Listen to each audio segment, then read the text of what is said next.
পাবদা মাছ খেতে তো খুবই মজা, আর রান্না করাটাও কিন্তু খুবই সহজ। আজ আমি পাবদা মাছ রান্না করব। পাবদা মাছ রান্না করার জন্য 3 টেবিল চামচ তেল দিয়ে দিলাম, আর এর মধ্যে হাফ কাপ পেঁয়াজ দিয়ে দিলাম। পেঁয়াজটা একটু বাদামি কালার হওয়া পর্যন্ত এটাকে আমি ভেজে নেব। পেঁয়াজটা বাদামি কালার হয়ে গেলেই প্রথমে আমি স্বাদমতো লবণ দিয়ে দেব, তারপরে 1 টেবিল চামচ হলুদ এবং 1 টেবিল চামচ মরিচ দিয়ে কিছুটা পানি দিয়ে দেব। এই পানি দিলে মশলাটা ধরে যাবে না। তারপরে আমি অন্যান্য মশলাগুলো দিয়ে দেব। 1 টেবিল চামচ করে রসুন বাটা, আদা বাটা, জিরা ধনিয়া বাটা দিয়ে এটাকেও আমি ভালো করে কষিয়ে নেব। প্রথমে একটু পানি দিয়ে দিয়েছি, এখন মশলাগুলো ভালো করে কষিয়ে নেব। আর মশলাটা কষানো হলেই 2 টেবিল চামচ পরিমাণ সরিষা বাটা দিয়ে দেব। পাবদা মাছে সরিষা বাটা দিলে কিন্তু খুবই ভালো লাগে।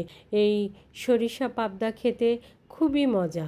এখন সরিষা বাটাটা দিয়ে বেশিক্ষণ রাখবো না, কিছুক্ষণ নাড়াচাড়া করে আমি ধুয়ে রাখা পাবদা মাছগুলো এর মধ্যে দিয়ে একটু নাড়াচাড়া করে কষিয়ে নেব।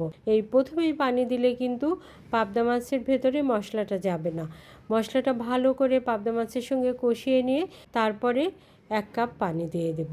এখন আমি ঢাকনাটা লাগিয়ে 20 মিনিটের জন্য রান্না করে নেব। পাবদা মাছ রান্না করতে কিন্তু খুব একটা বেশি সময় লাগে না।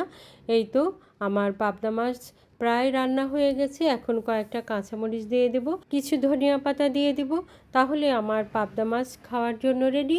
এখন পরিবেশনের জন্য একটা পরিবেশনের প্লেটে উঠিয়ে নেব। আমার মতো এভাবে পাবদা মাছ রান্না করে খেতে কে কে পছন্দ করেন কমেন্টস করে অবশ্যই জানাবেন। আর যদি ভালো লাগে লাইক, কমেন্ট, শেয়ার দিয়ে আমার পাশেই থাকবেন।